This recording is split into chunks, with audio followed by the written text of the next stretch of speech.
So it's just kind of interesting because I feel like this is a new experience for me, and one of the things that I wanted to do was also give an introduction to my organism of choice. I'm going to turn things down just a tad more because I've got some. There we go.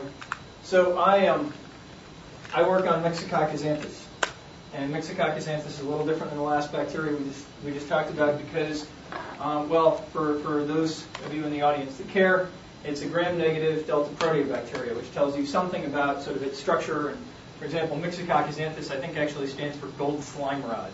And so you can see that it's rod-shaped. Let's see if I can actually make that do that again. It moves by a form of motility called gliding motility. Now there's some controversy about exactly what that means, but for the point of this talk, it doesn't really matter. Suffice to say, it can't swim. What it can do is that it moves along a semi-solid surface like an agar surface, and it moves along its leading edge or its leading pole, and then it can reverse direction occasionally, which you were watching it do there. And then the last thing is that it doesn't exist in the form you just saw it in, as sort of individual cells. That doesn't really occur in nature. It exists almost entirely in isogenic biofilms that are called swarms. And I'm hoping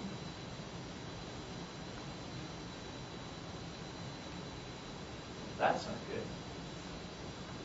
I don't want to shut down.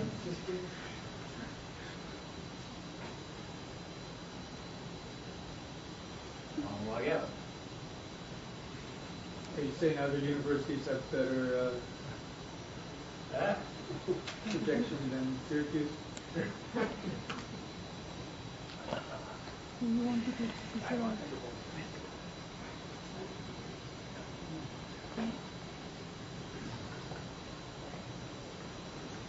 All right.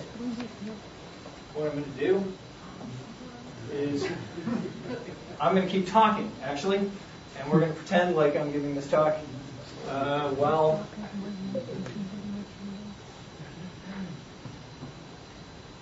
all right. So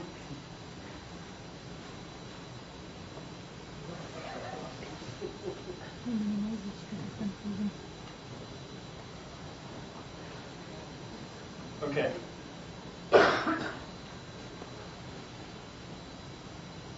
So like I said, Myxococcus xanthus exists in isogenic biofilm called the swarm.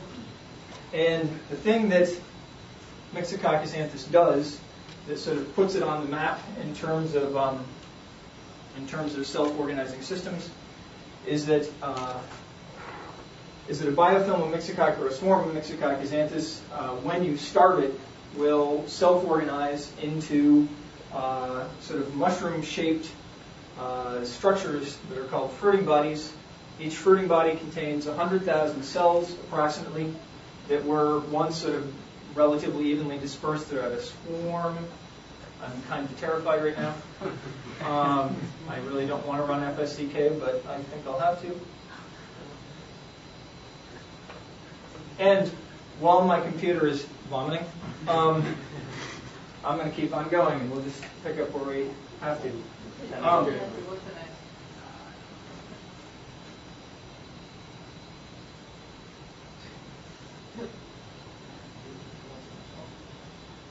Yes, please fix everything.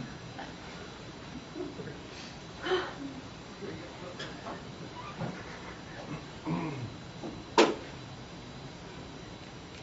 don't want to give you my root password. What I want to do is just have you restart as you want. And then this is going to truly be a sure moment. I have it on an SD card, but somebody would have to have open office. I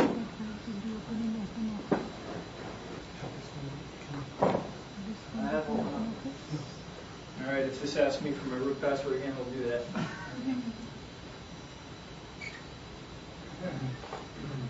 Like Bill Gates has written, and only Linux and Mac have given problems so far.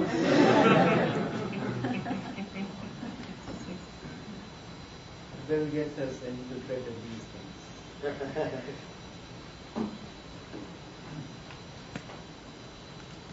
All right.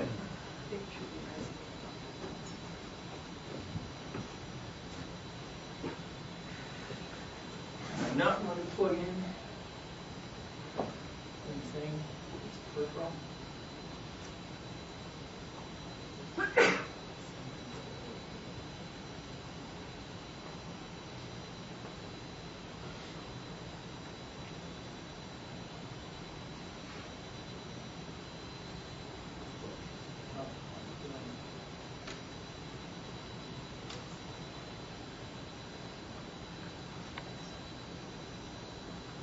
That's the last time I go back and run a movie over here.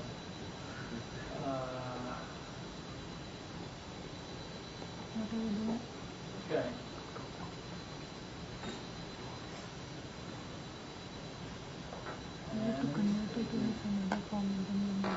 So here is the sort of quintessential introductory slide to a Myxococcus xanthus talk.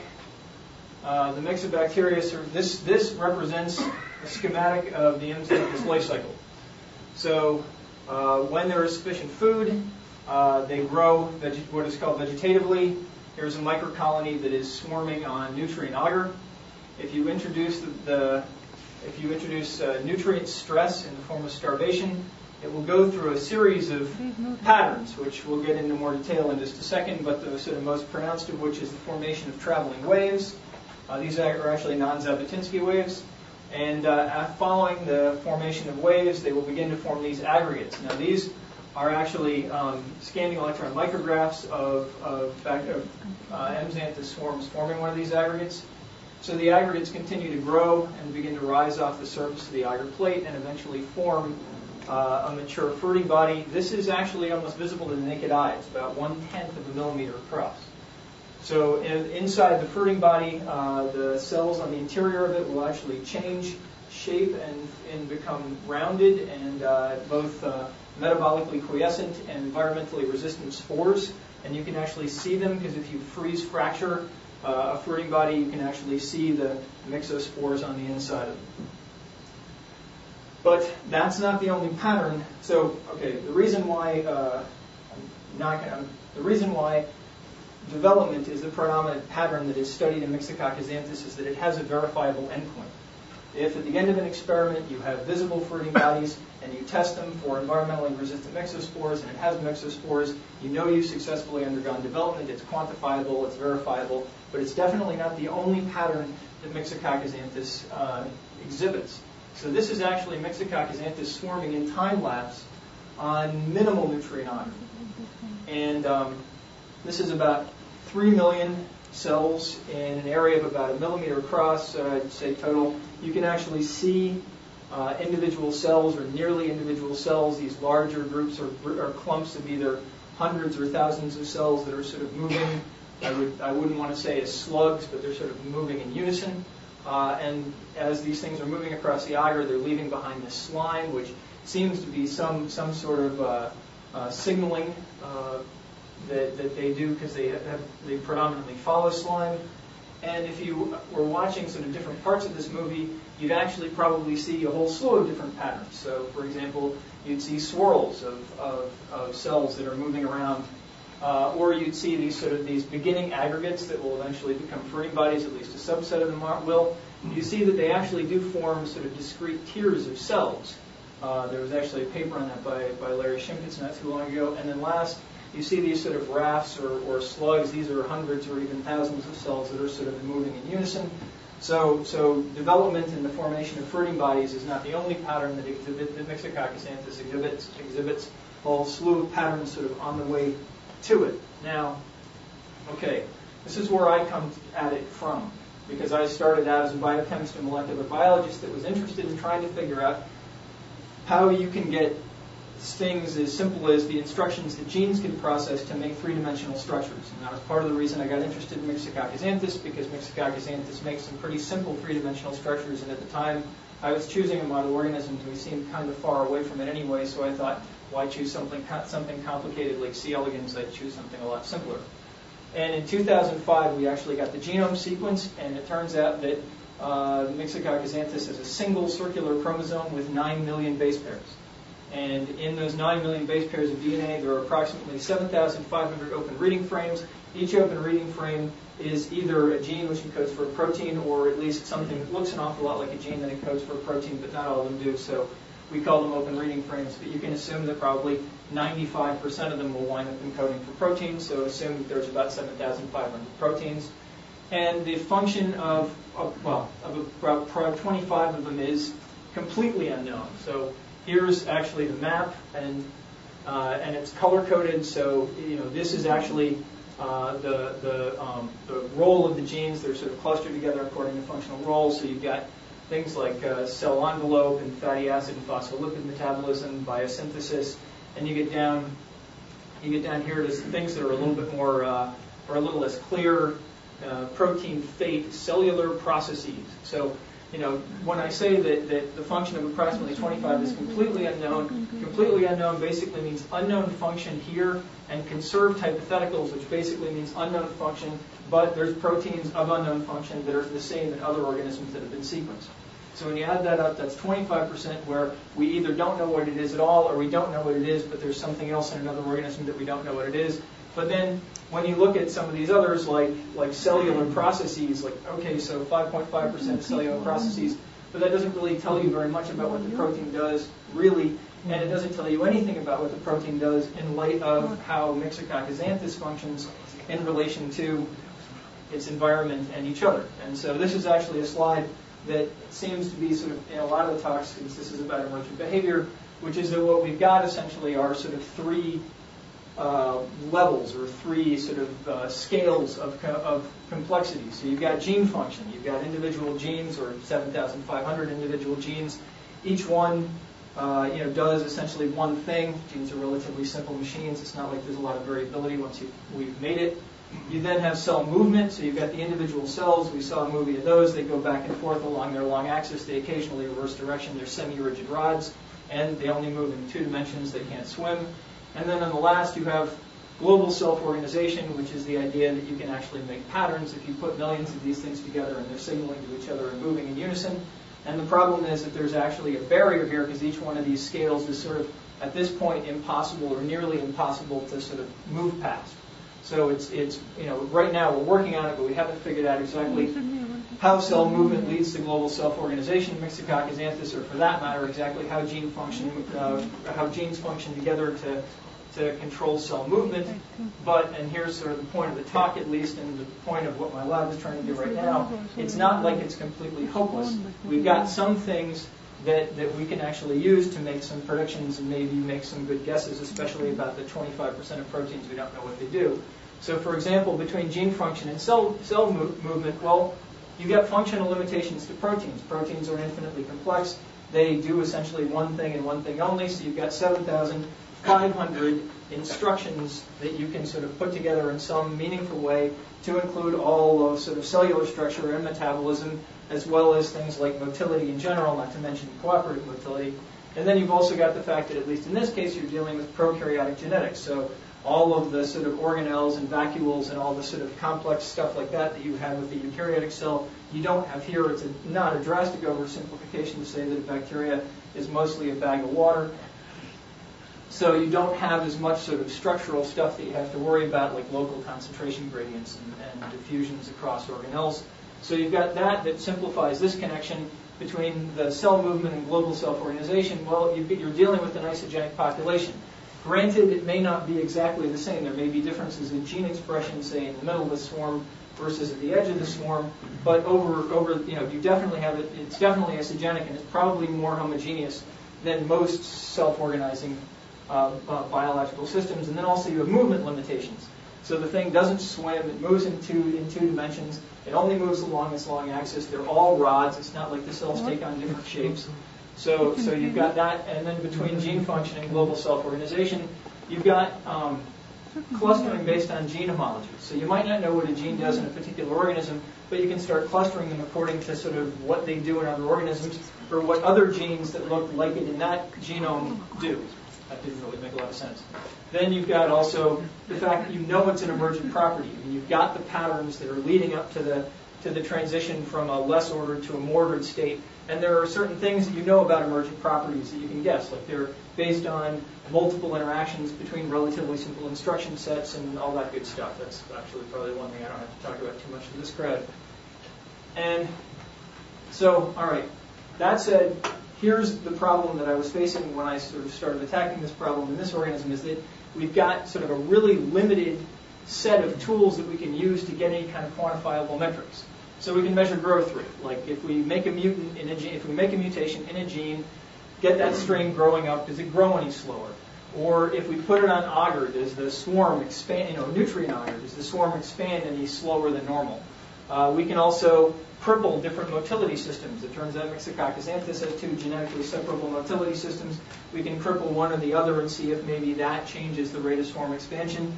Then also the rate of aggregation. Does it make fruiting bodies at a normal time? Or is it delayed? And then lastly, does it make spores? So we can, again, see at the end of development, we can stress the system by heating it and then seeing whether or not the spores were made, because if they weren't made, then all the cells will die, and if they are spores, then they'll be heat resistant and they'll survive. And so this is pretty much what we've got to test in mutants. So based on these criteria, it's been estimated the majority, somewhere around 90% of genes, are going to show no phenotype if you knock them out and then grow up the organism. They'll still do all of this stuff within some sort of statistically significant, sort of near wild-type level. So, all right. To all the other molecular biologists in the room, I apologize. This is a drastic oversimplification, but it gets the point across. So what we've done now is start taking a look, rather than individual genes that exhibit interesting phenotypes and focusing on those, to start focusing on the larger groups of homologous genes. So these are 3 types of genes. All of them are related to signaling. All of them might have something to do with self-organization and in Myxococcus xanthus. One is a group called the NTRC-like regulators, which are part of 2 component systems. And it turns out that Myxococcus xanthus has a total of 53 of these in its genome. And so if you've got a signal, this little orange triangle right here, it gets sensed by one protein, which passes a phosphate to another protein, which is bound to the DNA, influences transcription somehow and makes a new product, and that influences how the cells respond to that input. You then have another type called an ECF sigma factor. These are also known as these are part of one component systems. It turns out that Myxococcus xanthus has a total of 28 of those. And in this case, it's a little bit different. In this case, the signal binds to the protein. That protein itself, rather than passing a phosphate to another protein, binds to and influences the transcription of DNA, puts out another set of new signals, and can alter the cell's behavior.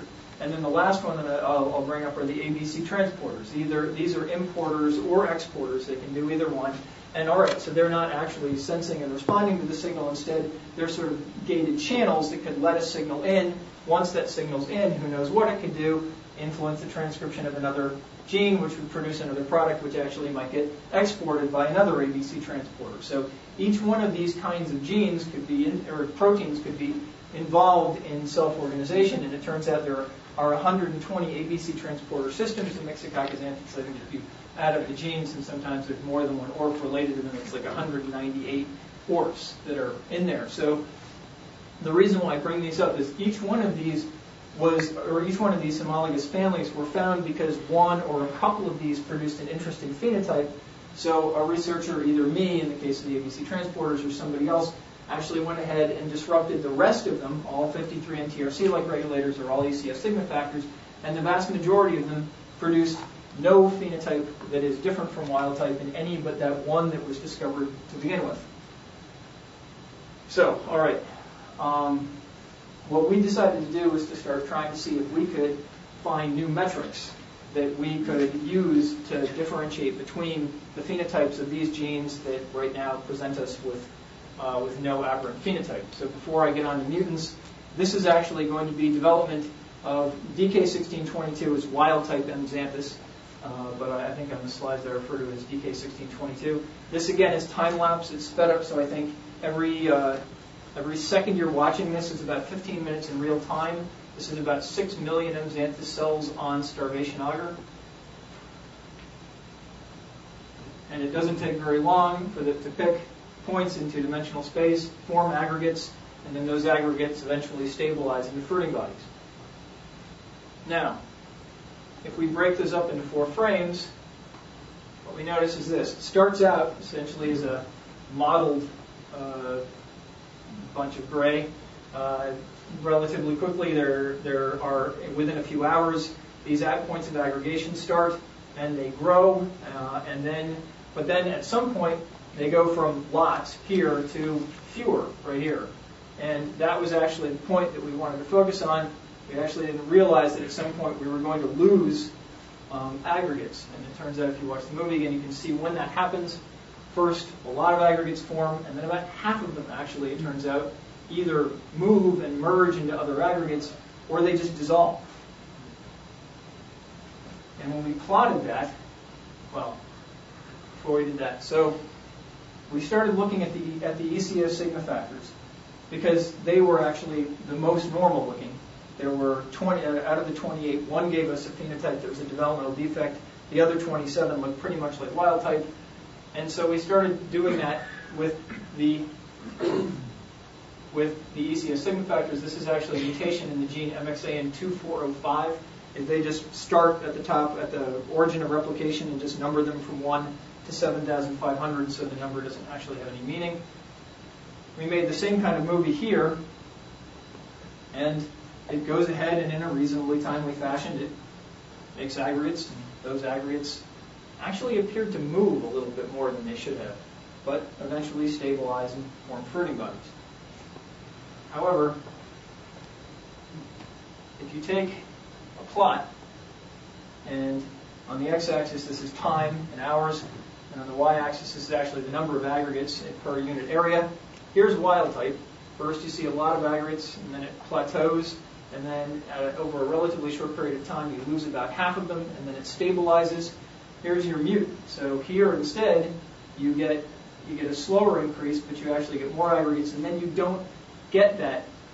They're sort of merging, and so a few disappear over time, but you don't get this period here where you get this decrease where they're merging and disappearing. And if you look instead of at aggregate number, if you look at aggregate size, here's again development in hours, and here's the average size of aggregates, and you get this little dip here right where that you lost a bunch of them, because if you notice the ones that were sort of shrinking and dispersing, first they would shrink and get smaller. So this is a little transient dip in the average size of a fruiting body, and that isn't shown at all in MXAN2405. So, all right, that's a relatively subtle but quantifiable phenotype, but there's another sort of interesting element to it. In collaboration actually with the lab of Oleg Goshen, Oleg is developing an agent-based model based on the best that we can do in terms of a model for how aggregation occurs, which is something called the traffic jam model, which basically says that there are predetermined points based on sort of collisions at odd angles where aggregates start. Those aggregates essentially are where cells pause. They accumulate as other cells collide with the with the cells that have already paused. Here's a simulation of it.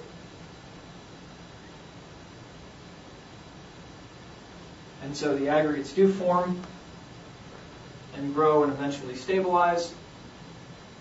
And when we take a look here at aggregate number with time versus the number of aggregates, here's wild type, and I shaved off the last little bit here in terms of time.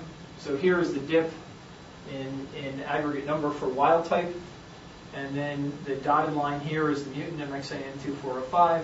And then there's the traffic jam agent-based model is the hatched line. And if you look at aggregate size, again, here's wild type with that dip, and here is the mutant 2405, and then here is the traffic jam model. That just keeps on going up. So, all right, and here's the last thing. And again, I'll probably do a poor job of explaining this. I'll apologize to Oleg to begin with.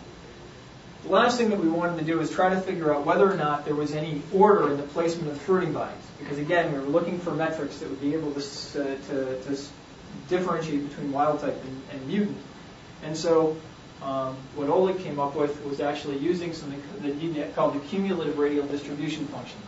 So just to make a long, for a biologist, a long equation short, essentially you're just looking at it's a function that looks at the number of aggregates in a circle as the circle increases, and then it generates a ratio, which is the frequency in that radius of whatever that size is over the frequency over an infinite area. And so essentially, as this function approaches, as R approaches infinity, it'll go from 0 when R is 0 to 1 when R approaches infinity. So basically, if the distribution of aggregates is random, it will approach 1 more quickly. If the distribution of aggregates is not random, it will approach 1 more slowly.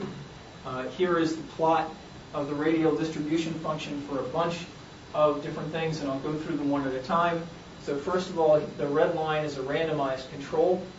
So that's where the location of aggregates was just randomized so that we could get the radial distribution function for that.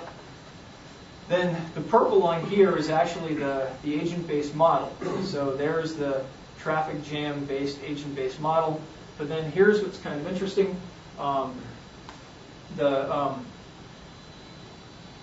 Here's it actually turns out that the mutant actually isn't on here. That's too bad. The mutant actually is up here as well, but that DK1622, so wild type in phase 3. Now we numbered those phases, and the phase in which you lost a lot of fruiting bodies was actually what was phase 4. So phase 3 was when you had a lot of aggregates before you lost about half of them. That actually is right up there with a random distribution, and by the time you hit the final distribution after you've lost about half, it actually turns out that those aren't random anymore.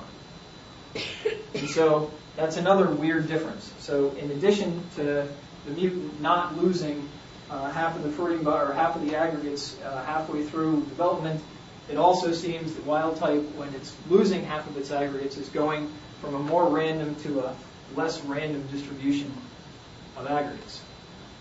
So just to summarize that, so DK1622, I forgot to number them, it has 5 distinct phases. During this 4th phase, a developing swarm of wild type loses approximately half of its aggregates, and the final arrangement of aggregates is ordered within a swarm. The arrangement of aggregates is not ordered prior to the 4th phase, and both the 4th phase and ordered aggregates are lacking in MXAN 2405 and the traffic jam agent-based model.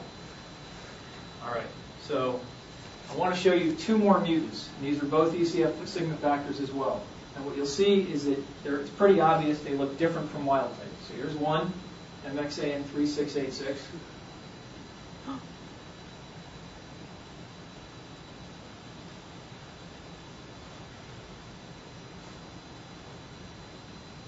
here's the other, MXAN 4773.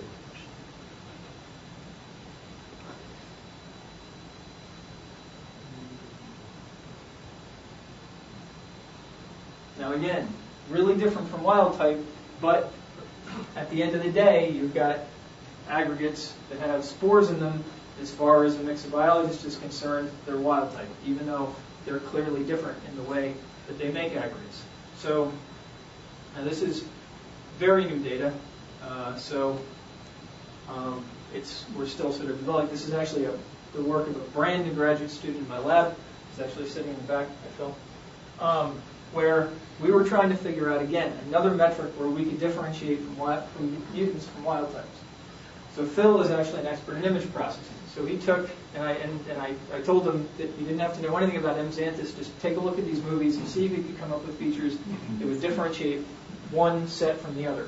So here's actually a piece of one movie, and what he did is he measured the change in pixel intensity for each pixel for frames n-1 and n, each frame in a movie of, let's say, 600 frames.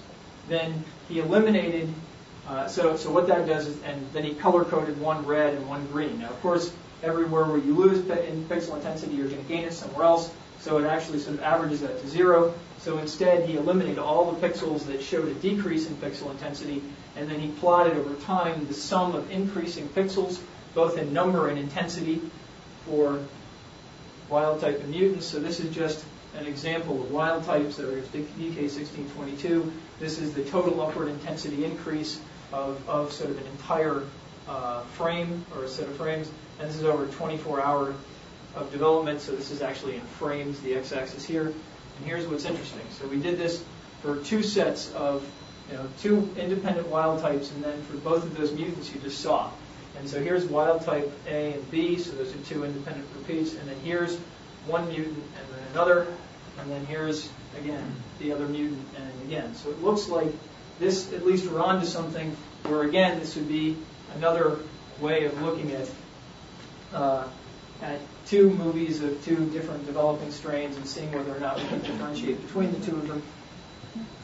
So, all right, where am I going with this? Because that doesn't really make a lot of sense to some of my colleagues. So we're going to continue to make insertion disruption mutants for sets of ors. Not just sets of homologous families that may be involved in signaling, but especially also the hypotheticals. But we need a set that's big enough so that we can start clustering them according to these features that we're developing. Then we're going to develop new features and characterize these mutant strains at swarm scale. So the kind of stuff we're showing here, I'm hoping to actually maybe come up with, if not dozens, hundreds of metrics that we can use to analyze these things and start differentiating between them. Then we're going to actually start grouping the open reading frames, the mutants, by clustering them according to feature characterization. So this sort of comes at it the way that I saw people dealing with microarray data. So we just went through sort of a lost half-decade where every molecular biologist was trying to cluster microarray data. But the clustering was actually interesting because it didn't have to be just expression data. You can cluster just about anything. So what essentially we're going to do is develop a feature set for each one of these mutant strains and then cluster the mutants that we characterize based on this set of features. And then lastly, to start examining, when we have a cluster of genes that all seem to behave the same way at a global scale, then we'll go in with fluorescently tagged cells and we'll start examining the behavior of individual cells and then incorporating that behavior into the agent-based model to see if we can't get closer and closer to a point where the agent-based model reflects what we're actually looking at a global scale. And then the obligatory acknowledgement slide. This work is done. Oleg and I have been collaborating since Oleg was a graduate student and I was a postdoc. And so I guess, Oleg does the theory, I do the experiments, but I can't really tell you which one of the ideas is mine and which one's Oleg's because we're in communication so much. So that just said. And then Qingyuan Yan and Claire, actually, that's how she prefers to be called, are both graduate students in my lab. Qingyuan is doing most of the mutant generation, and Claire is actually our new microscope expert. And Phil was the one who did the image analysis, the second one that I showed you. And then Stuart Angus actually got started on a lot of this stuff. He was an undergraduate here. He's now a PhD student at the University of Chicago. And Brian Mansfield actually just graduated this fall and is now a PhD student at Pittsburgh. And I would also like to thank NSF for funding this through a career award. But I always forget to thank them. That's a bad thing to do. But thank you very much.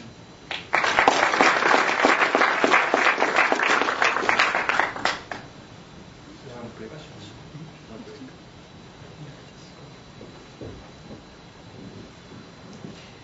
You're tough. Well, this is, those pictures, I'm very excited, looking at those clustering pictures because I work on similar issues on clustering in glioma cells. And my question is the following. What kind of cells? Glioma, cancer glioma cells. So in physics and material science, there is a process called coarsening, where you start with a homogeneous system, and then due to phase separation, clusters appear, and the process is the following. Small clusters lose cells, and those cells attach to larger clusters. So larger clusters grow at the expense of smaller ones.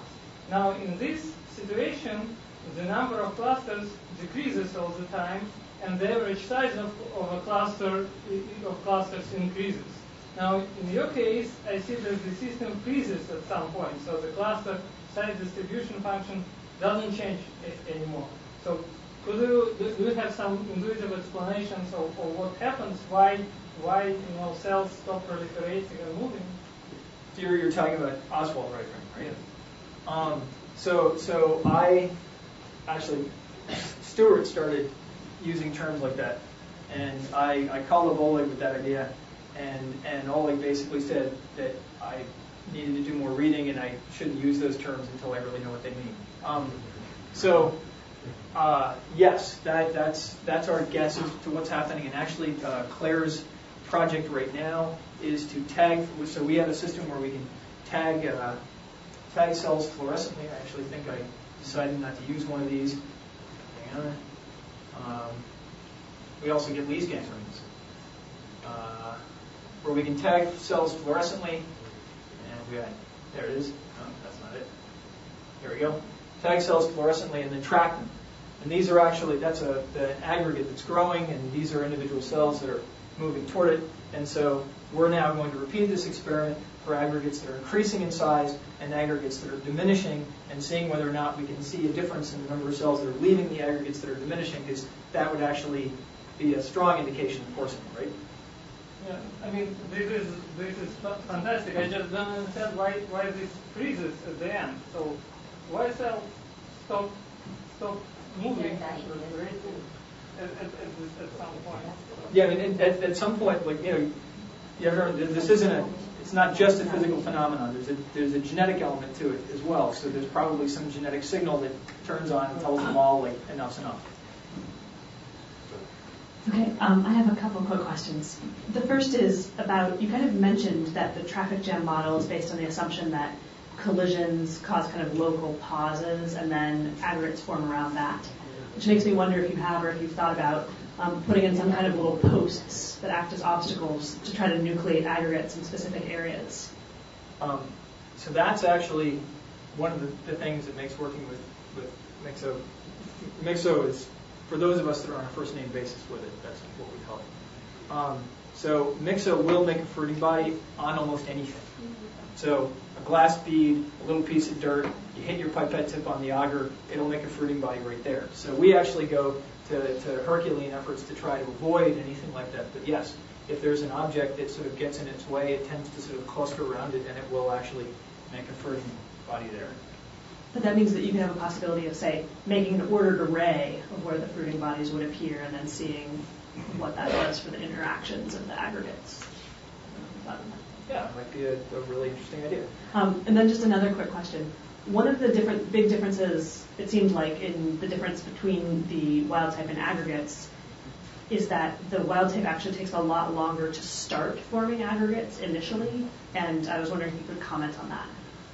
So we've gotten variations in both directions. So the ones that we showed you, I guess, look like they formed more quickly. Actually, the last two mutants that I showed you, the two that I sort of showed you one after the other, those I don't know if they were started right at t equals. So you set up these slides, and you basically have to clamp them and incubate them, and it might sometimes take some time to sort of get that started. And then you've got to get the microscope started, so there's some time variation in there. So by the time you're ready to do a slide that actually is a solid experiment, like you have that all set up, but those two might have been started like an hour late. So what's t equals 0 isn't necessarily well defined. It's well defined when we're actually getting publishable data. I have two questions. Do you know what is the mechanism why they aggregate? Is it like access or something? Well, so it's kind of an interesting example of well, in my opinion, of convergent evolution between this and another much more complicated organism called Dictyostelium discoideum, because they look really similar. I mean, Dictyostelium discoideum is amoeba, it's a slime mold, and it does many of the same things. It forms aggregates, it forms fruiting bodies with these spores, and it makes, so, but in the case of Dictyostelium, it is chemotaxis. But in Myxococcus xanthus, it appears not to be. In fact, they've spent a couple of decades trying to find chemotactic signals, and no one has been able to identify a diffusible signal that Myxo will chemotax toward as an individual cell. That said, it doesn't. Sort of not identifying something is never proof that it doesn't exist. But in biology, it's really hard to prove that something doesn't exist. We should talk, because I think somebody came to my lab with the same organism asking me to test for chemotaxis for one of the chemicals, but I don't remember what it is. So it will chemotax as a swarm to certain things. Right. But individual cells don't seem to be able to do that. Well, we should talk. So that's not the case in this experiment we did in my lab. It's very short, but we will talk. Okay, just very quickly, some groups of Myxococcus feel that an alteration in the frequency of reversal constitutes chemotaxis. But one of the definitions of chemotaxis is that the cell actually has to get somewhere. And so simply changing or going from this to this is not chemotaxis because you're not actually getting anywhere. So I don't know whether that's the experiment you're talking about, but a change in reversal frequency is not something that I define as chemotaxis. The other question is, does the aggregate always happen in any kind of agar, or do you have to manipulate the mechanical stiffness of the agar, or humidity, or what is it easy to get aggregates, or you have to manipulate the situation to make it happen? In Myxococcus xanthus, it's relatively easy, but that was the reason why that organism was chosen. Other myxobacterial species also make fruiting bodies, but they tend to be a lot more finicky. Stigmatella rantiaga, Syringium cellulosum. Some myxobacteria, like Enteromyxobacter, the halogenans, actually doesn't seem to make fruiting bodies. But Myxococcus xanthus was chosen because it makes them pretty reliable. Does Myxo express or rather, does it excrete strong biosurfactants, and does it ever produce lots of extracellular matrix like other species? Does that play a role in its mechanical properties and formation of fruiting bodies? So like a normal biofilm, it sort of exists in its own self-generated matrix. Exactly what constitutes it is still somewhat unknown. It makes this stuff called slime. This is something that biologists get to do, where we don't know what it is, so we describe what it, or we name it according to what it looks like. The content, exactly what slime is made up of, we don't know. There is actually a hypothesis that it's part of the propulsion system, that the extrusion of slime is actually what drives the thing forward. Other people don't believe in that. Some people that just think it's a form of stigmergy, where essentially one cell lays down a slime trail and then the next one follows behind it. And does that include some surfactants as well, do you think? Or? I would assume so, but I don't know. Okay.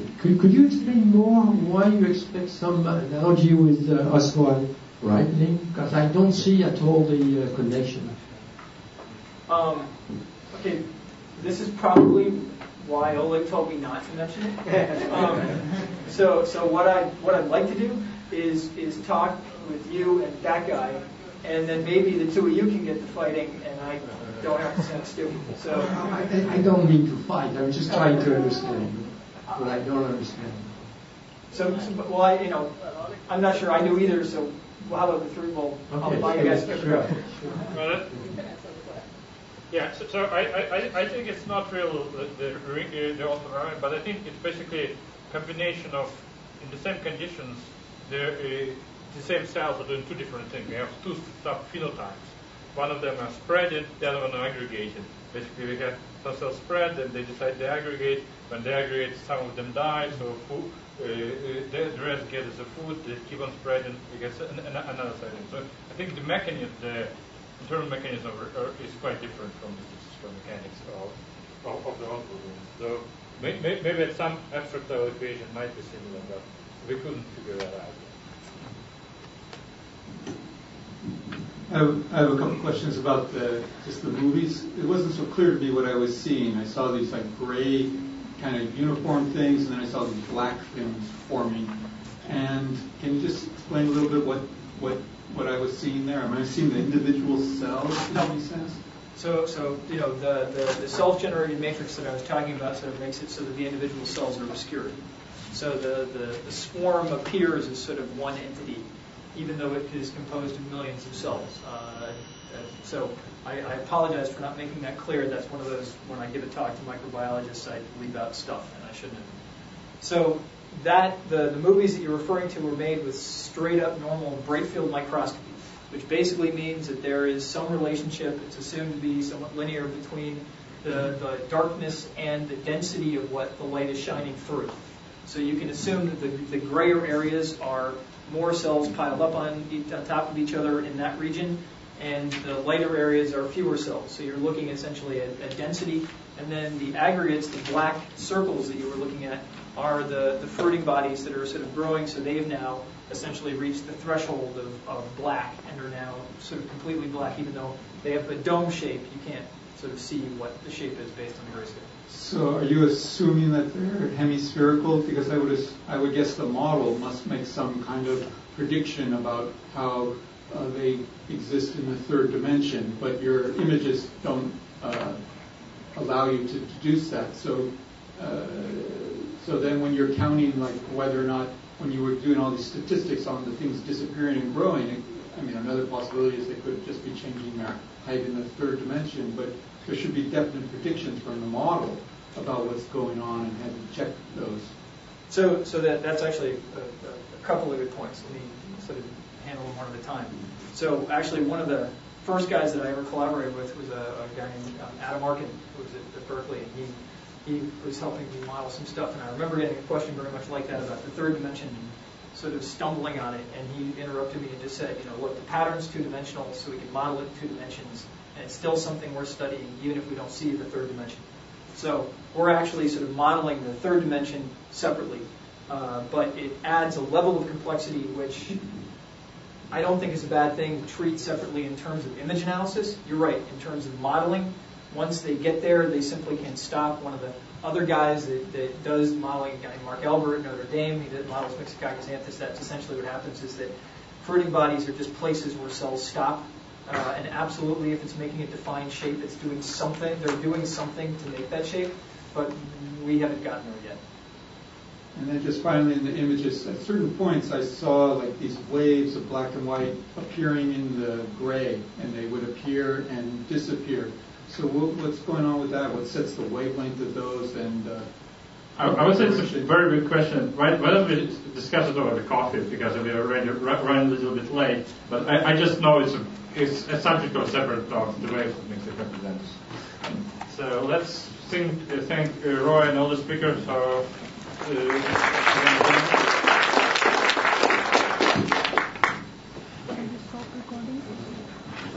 Coffee is here now. Stop recording.